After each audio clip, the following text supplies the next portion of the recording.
Trump just turned to the Pope Francis and said 6 words he will never forget.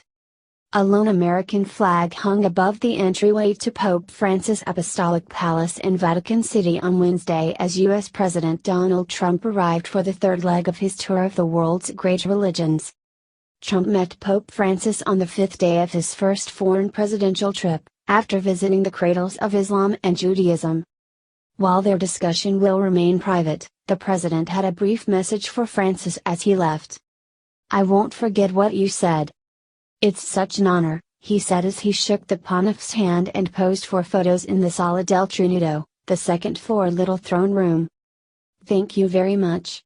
This is such a great honor," Trump was later heard saying as he and Francis sat across a desk from each other to begin their talks in his private study.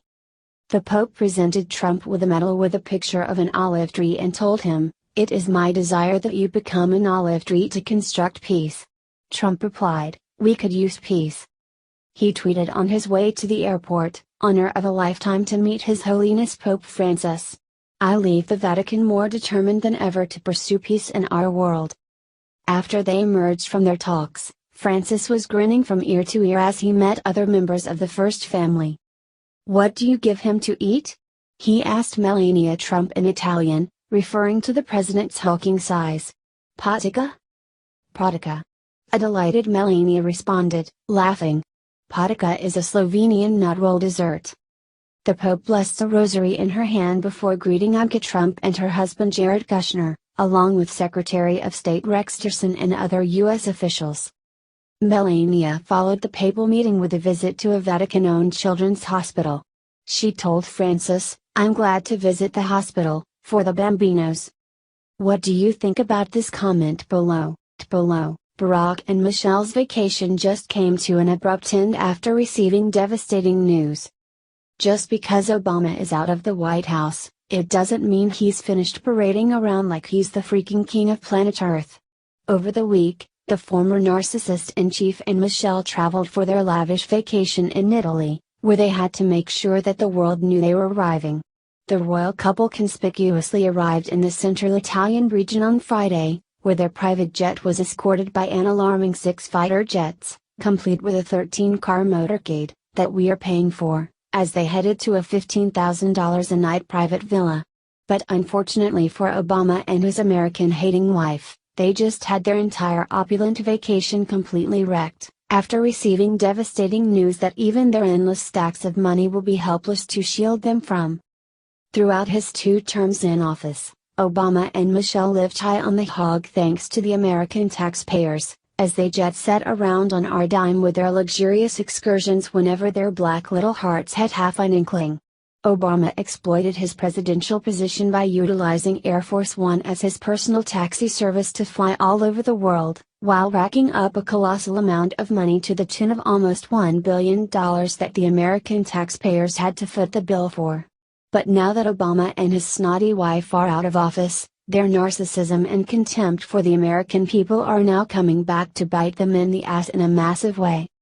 The Judicial Watch Group just announced their plans to sue the U.S. Division of Homeland Security, after the government agency flat out refused to react to the FOIA requests they made on March 24, 2017, where the watchdog group asked for all Secret Service records relating to Barack Obama's post-administration trips that he continues to take on our dime.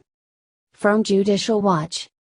Judicial Watch announced that it obtained records from the Secret Service and the Air Force in response to Freedom of Information Act, FOIA, requests that show Obama family travel cost taxpayers a grand total of $99,714,527.82.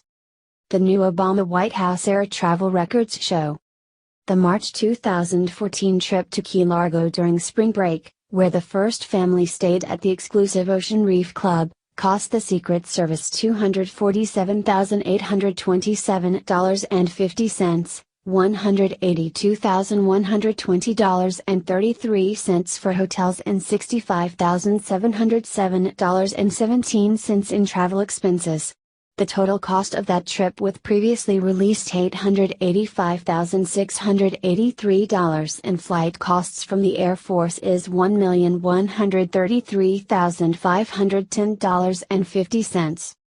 Other documents show that Michelle Obama's February 2015 Aspen vacation cost the Secret Service a total of $64,807.41. $47,109.28 for hotels, $3,559.43 in rental cars and $14,138.70 in other travel expenses.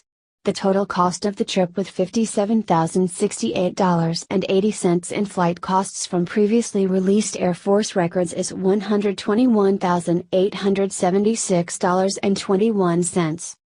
Judicial Watch released documents from the Air Force concerning the 2016 to 2017 Obama family Christmas trip to Honolulu showing 17.9 hours flying at $142,380 per hour, bringing the total flight cost to $2,548,602. Yes, you read that correctly.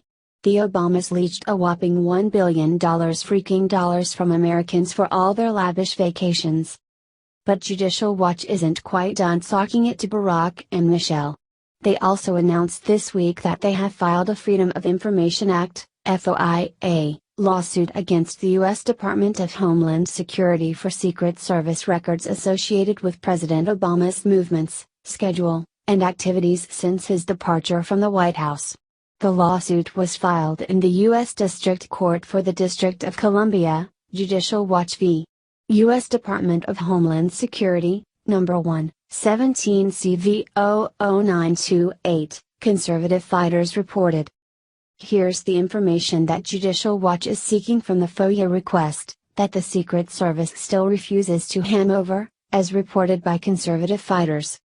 All records of former President Barack Obama's movements, schedule, activities, or meeting for January 21, 2017 through March 21, 2017. Such records include, but are not limited to, U.S. Secret Service schedules and activity reports. Although Obama is no longer in office, he continues to receive Secret Service protection at taxpayer expense. In January, the Obama family traveled to Palm Springs, California. The former president also spent a few weeks in French Polynesia. It looks like Obama's dirty deeds are finally coming to light, thanks to the determination of this watchdog group who has made it their mission to find the truth no matter how many of Obama's little minions stand in the way. Obama is such a massive disgrace to this nation. Not only did he commit treason throughout his time in office, but he continually showed how much contempt he held for Americans as he and his disgusting family jet set around on our dime, while at the same time lecturing Americans, who he views as mere peasants, about how they need to make sacrifices in life. Snowflakes who walked out of Pence's Notre Dame speech get devastating news. On Sunday, Notre Dame University students walked out of their own graduation ceremony as Vice President Mike Pence gave the commencement address.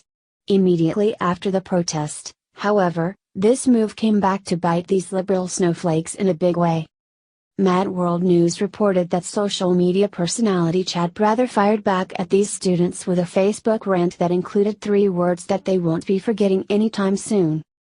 Employers.go find the video of the college grads at Notre Dame walking out on the vice president's commencement speech. He said, "Remember their faces and don't make the mistake of hiring them.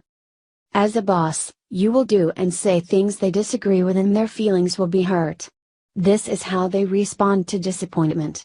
I have a strong feeling they will be experiencing a lot of it in the years to come," he continued. The Texas cowboy went on to say that this is nothing more than the product of a generation that wasn't properly disciplined. This little juvenile protest demonstrates the fact that this generation has never been held accountable with consequences from their actions, he concluded. If one of my kids walked out on Joe Biden in that fashion, there would have been hell to pay. Believe that. Twitter users made it clear that they agreed with Prather. Share this story if you think these Notre Dame snowflakes were wrong to walk out on Pence. What do you think about this? Comment below. Look what happened immediately after President Trump landed in Belgium. President Trump landed in Brussels Wednesday afternoon in the latest stop of his first foreign trip, touching down in a city he had previously called a hellhole. His first meeting was with Belgium's Prime Minister, Charles Michel, who greeted him as Air Force One landed. But the main focus of his trip to the Belgian capital is for a NATO summit. Trump is harshly critical of NATO as a candidate, declaring the military alliance obsolete. He has also criticized member countries for not following NATO guidelines to spend at least 2% of their gross domestic product on defense. The president has been similarly critical of Brussels, the Belgian capital that is home to both the NATO and European Union headquarters. After the city's recent struggles with terrorism, Trump called Brussels a hellhole. Brussels is Trump's fourth stop on his maiden overseas tour. His fifth and final stop will be Sicily, where he'll meet with the leaders of the group of 7 wealthy nations. NATO is rolling out the red carpet for Trump in Brussels. The military alliance, which Trump once declared obsolete, has been busy repackaging its image and is ready to unveil a new headquarters worth more than €1 billion. In recent months, member nations have strained to show they are ramping up defense spending as Trump has demanded, even though they have been doing so for a few years in response